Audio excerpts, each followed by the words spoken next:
En 1944, le contexte de l'après-guerre favorise la mise en place d'une gouvernance économique mondiale. L'objectif est de stabiliser l'environnement économique pour stabiliser l'environnement politique.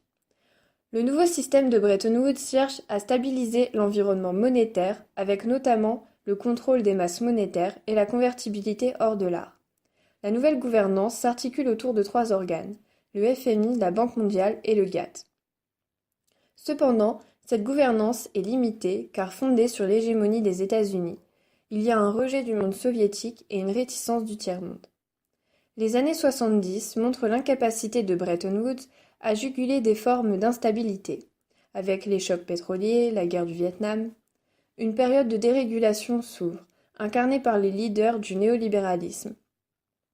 Les institutions sont discréditées par leur rôle déstabilisateur, avec la politique de la Bird face au tiers-monde, et leur incapacité à surmonter les crises.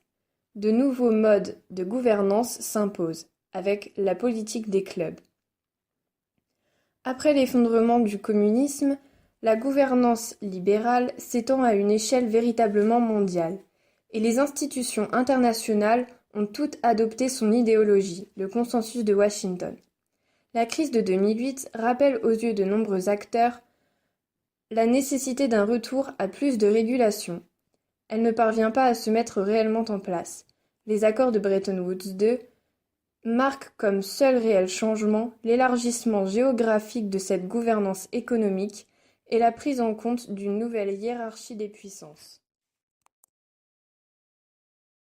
Created using Powtoon.